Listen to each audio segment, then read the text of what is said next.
Hey everybody, Nicholas here. Thought I'd walk you through my wireless frequency coordination, which I do daily. I am in Cleveland, Ohio today at Jacob's Pavilion with the band OAR. If you guys haven't seen this before, I'm just kind of walking you through kind of the setup that I have right now on this run, and then walk you through how to coordinate a bunch of wireless using Wireless Workbench, Shure Wireless Workbench. So I'm going to flip this around for you. All right, so console for this tour is a Pro 2C. All this gear is provided by Mike Larcy of ML Sound right here in Cleveland, Ohio. The brains of the operation come from this rack here. So as you see, all the inputs and outputs for the desks, both front of house and my desk, come from there. This sled holds the in and out for the support act that will also live on this console. All right, so just a quick shot through here. Everything comes through the in and out here, nice and tight, looks good.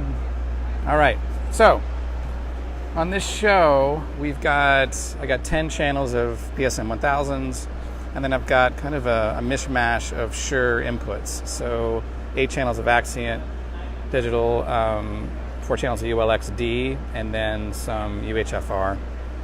So all of these are networked together, and we will coordinate using Wireless Workbench. So a couple of things to notice off the top, just in general. So right now I have turned off all my transmitting transmitters for my ears, and just taking a look at the environment. This is obviously what I was using last night in New York, but you can see the environment in general is pretty active. So obviously we'll work on that, but it's always a good thing to kind of look at the environment before you do any coordination or anything. Just kind of check it out and see what it all feels like, what it all looks like, but make sure your transmitting antennas for your ears are off. A couple other things, make sure you put your ear transmitting antenna in front of your receiving antennas. You don't want your IEM transmitting antenna firing in the back, even though these are a cardio configuration, but you don't want to put transmitting firing to the back of of your input receiving. So always try to make sure that they're apart. On this gig, it's just easier, honestly, to mount my receiving antennas on this tall rack, and I'm a couple wavelengths away. So this tends to always work for me, but in case I'm in spots where I can't see the stage or whatever, I might put a mic stand on top of this rack to get receiving antenna up and high. And there's my banana for the day. All right, so we'll go over here to Wireless Workbench. I hope you guys can see this. Let's do the best we can with it. Let's see. All right, I'll try to do this. Let's turn this maybe. It's a little bit better, maybe. Okay. So in general, in Wireless Workbench by Shure, it's a free program downloaded on Shure's website.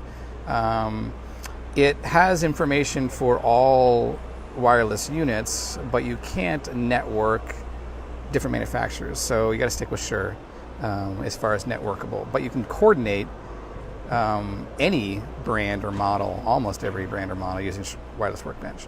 So the program is really based around 3 tabs. You've got an inventory tab, which lists your actual hardware units, the things that are over there, basically. Frequency coordination tab, the middle tab, deals with the actual frequencies that are assigned to your hardware units. And then the monitor tab is just a convenient way to monitor whatever units you want to monitor and how you want to see that. I usually leave that up for the show as a quick glance over, mainly looking at battery level, and then possibly an interference issue. So what I'll do is I'll start with the show the day before. So I will do a save as. The reason why I do this is because it's just easier than building the file again, because everything is consistent on this tour with the exception of the frequencies every day. So anyhow, so I'll do a save as, and I will name it the date, which is the 23rd of August, and then the venue, or the city and the venue. And the why I do this is if I have to come back here next year, which I'm sure I will be, at least I'll have some data from this environment, at least relatively recent. Jacob's Pavilion. Okay, cool. So right now, what you see in this window here, this is showing you a couple things. It's showing you where the green arrows are where your current frequencies are assigned to. And then the entire window is showing you the spectrum of your environment, the RF in your environment. If you see down here, these numbers indicate digital TV channels. And this green stuff is the actual scans that were made using the hardware unit. So what we're going to do, well, first of all, what Wireless Workbench is doing is it's taking the data, the scan data, and also the TV channels, and knowing what the capabilities are of your hardware units, and coordinates a set of frequencies for you based on that data. So the program needs data in order to do its math. So we're going to erase the data from the day before and kind of start new. And all we're doing is erasing data. So I'm going to erase all the data from the timeline. And if you see here, there's red blocks. Those correspond with TV channels. So if you go over here to Spectrum, go to TV channels, and you're going to put the postal code in for where we're at, which I don't know what it is. So hang on a second, see if this will work. I don't know. Maybe it won't. Hang on a second. Am I back? I hope so. Okay, so zip code is 44113. Key thing here, make sure you select clear currently selected TV channels. If you don't do that, sometimes you can get more data, more TV channels from the city before, which you don't want. Keep radius at 50. If you're inside, you can kind of get away with scaling that back, but only if you absolutely have to. So we'll search, and what this is doing is it's getting data from an offline database from the FCC. So sometimes people will think that this source, when it says offline database, means the TV channel is offline, which is not true. It just means it's getting its data from an offline database. So if you scroll through here, you'll see these channels listed and a number next to it, 17, TV channel 17, a frequency range, what it is, and how far away it is. So I usually scroll through here, and if I see like something in the 48-mile region, chances are that's not going to show up much in the scan, but we'll see. Save that. So you'll see these blocks here.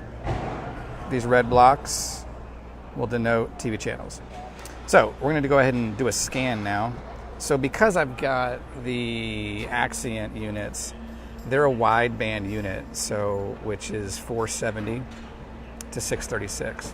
So if I do a scan with this, I feel pretty confident that that'll cover this range also and all these UR4Ds.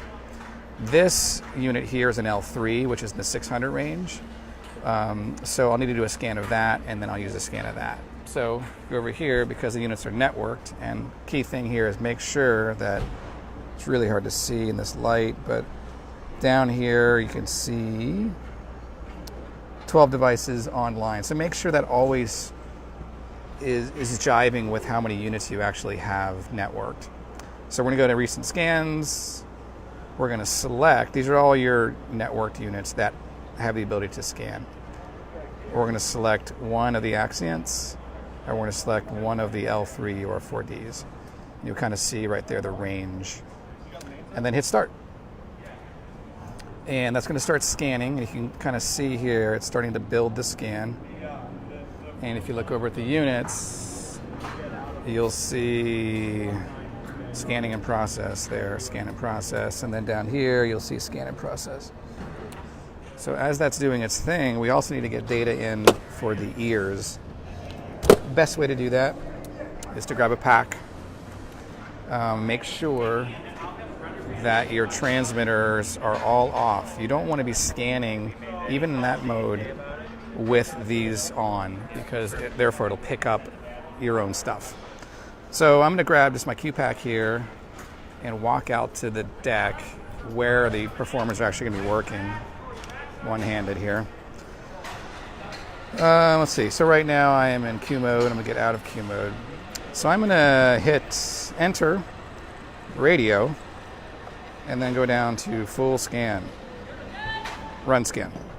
So what it's going to do is I'm standing in position on the stage where I want to be, and it's scanning through. So it's basically, what we're going to do is we're going to scan in the environment on the pack in the position of the artist, which is different than over there. It's on the stage. And that data is going to be saved in this pack, and then we're going to import this data or transfer this data into the transmitter and then get that data into Wireless Workbench. All right, so we're scanning in position, scanning, scanning, scanning. Eventually, sorry for the glare. If you hit spectrum, it'll show you kind of what's happening in the environment. So therefore, we know we have this data loaded into this pack. And now we're going to import this data into this unit. Can you help me out here? Yeah. Can you hit sync for me? So we're going to hit the button sync, and then I'm going to sync. Do it. Sorry, hit exit. Sync. Spectrum. Sync scan. Syncing data. Boom. Thank you. So if you see, that unit imported this data from this. Okay.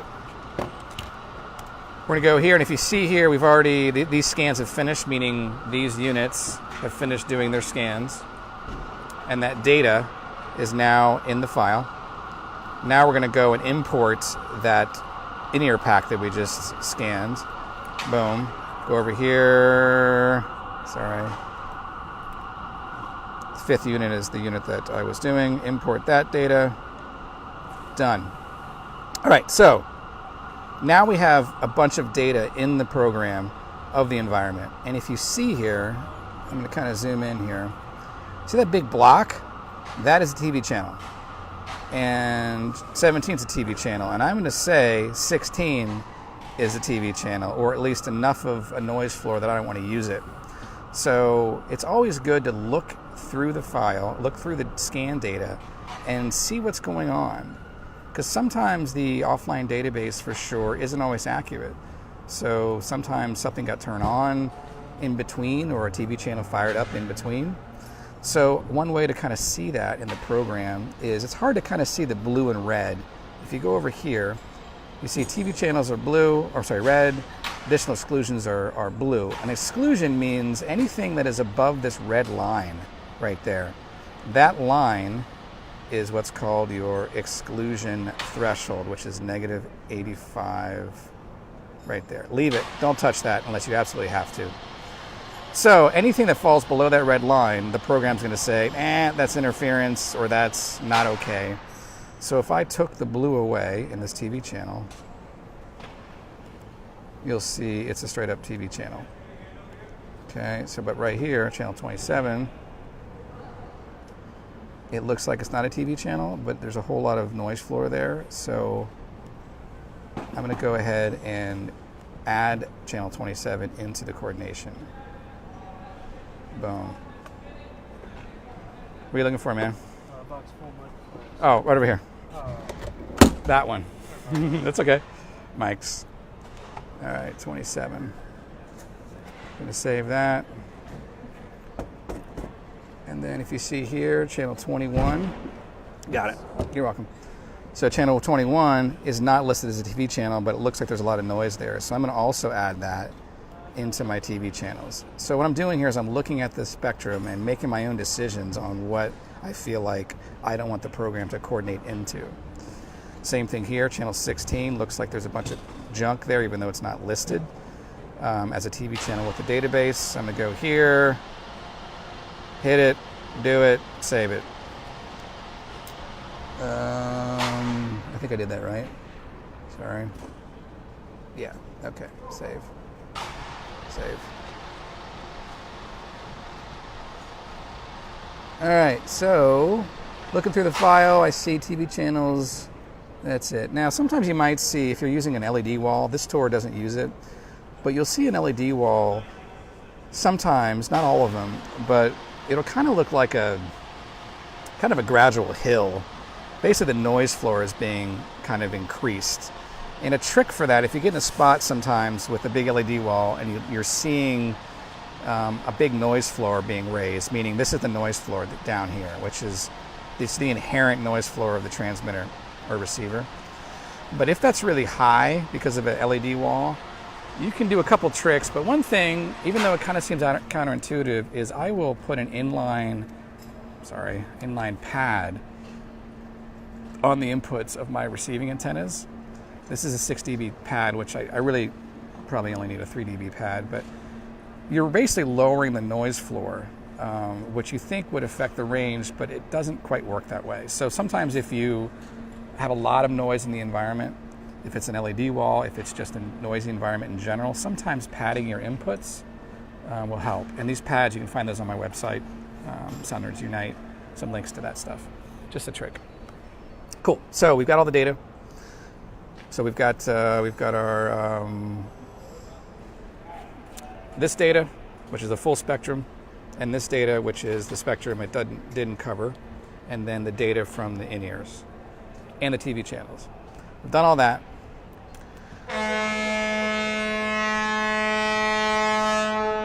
And then we're on the water, so that happened. All right, so now we've done all those things, and if you look here, one thing I didn't do, which I should have shown you guys, but if you were starting from a fresh file, you would go to add frequencies in order to get all the frequencies from your inventory into the frequency coordination.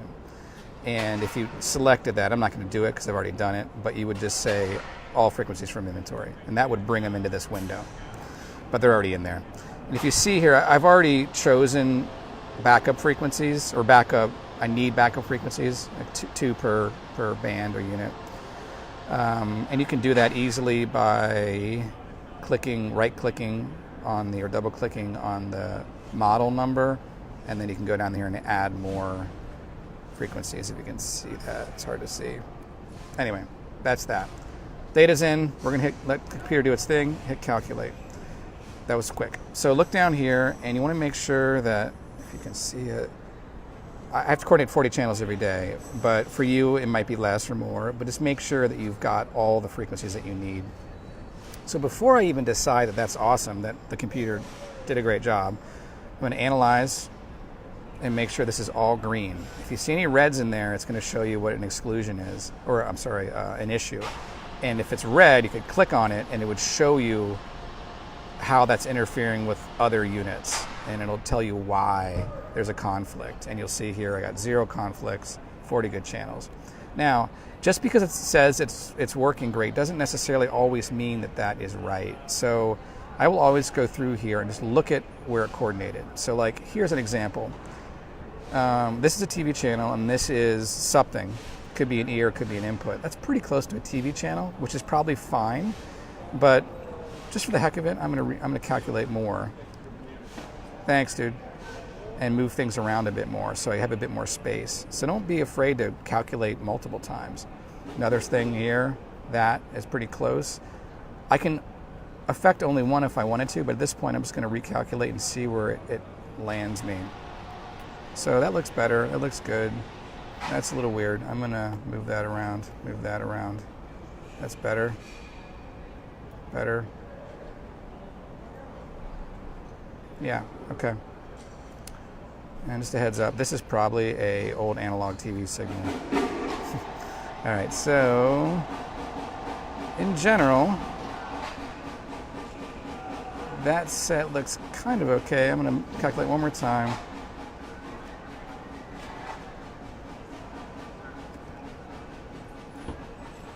Looks good. Looks good.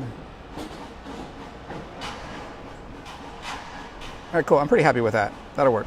So I've got a good set. So now what I'll do is I will save. Make sure you save. And I'll also go over here and I'll lock the frequencies, which means all these frequencies are locked and I can't screw it up at this point unless I want to. Now, if I did see a frequency that I wanted to change, one trick is to unlock that specific frequency and then hit calculate. And it's only going to calculate for that one frequency. So it's a kind of a quick way to give yourself another backup in the heat of the battle if you're out of backup frequencies. Cool. So we've done that. We've saved it. We've locked it. Now we're going to do what's called a Sodom Deploy. What that's going to do is, because all these units are networked, excuse me, it's going to send all that data to all these units at once, so you don't have to go through and program each one at a time.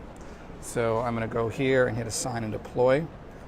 And when I hit deploy to inventory, you can see that this is going to light up. So I'm going to go over here. You can kind of see everything kind of freaking out. Okay, so everything's been assigned. And if you noticed before, we had a lot of interference and a lot of signal coming through here, left over from the show before. So you can see now that the environment with everything off is clean. Looks like it. Yep.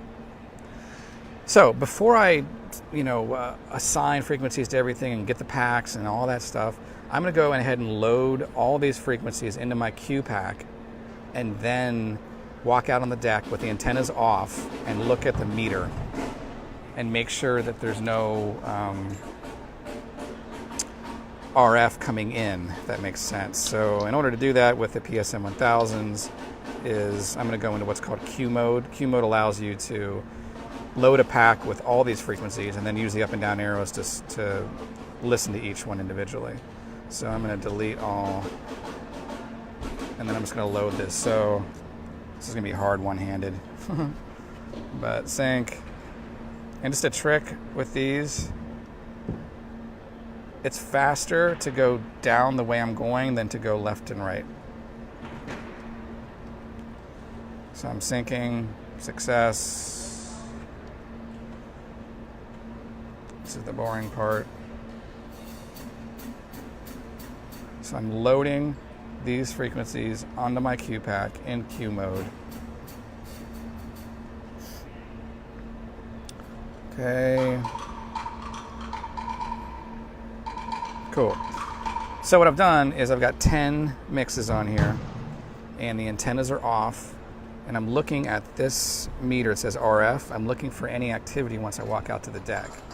So like last night as an example, right before the show, I walked out on the stage on changeover, and one of the packs was showing massive reception, RF reception with the antennas off on a mix. So something got turned on between sound check and the show. So it's always good to do this before the show also with the antennas off. So I'm looking, sorry, it's hard to see in this light, but basically looking for any RF in any of these mixes. Once again, the antennas are off, so we shouldn't be receiving any RF at all. But in some environments, and there's a lot of RF happening, it's a concern. So, all right, so that's that. So I'm cool with that. I'm happy with that, with the set. Then you can fire on your antennas, in theory. And if you notice now on the packs, you're gonna start showing RF reception. Makes sense? Cool, so that's basically it. And then what I'll do is I'll just, my backline guy delivers me this every day. And in this is all of his packs. So, there's quite a few guitar packs on this gig. Guitar World is 2 vaults full of guitars. So I'm not quite sure how many we have. I guess I should count it, but, we've got a lot. And plus we've got horn inputs and microphone inputs. And that's Eric, who's a great engineer. Boom. All right, cool. So I'll flip this around. That's it. If you have any questions or anything, just, call me or email me or put the questions below, and I'll try to help you out as best I can. If you guys like this, I can do this more often. I think I've got 18 more shows left on this run. So days that I'm able to do it, I'm happy to run through that whole thing again in different environments and share some tips with you guys if you need it. All right, hope it helps. Talk to you soon. Bye.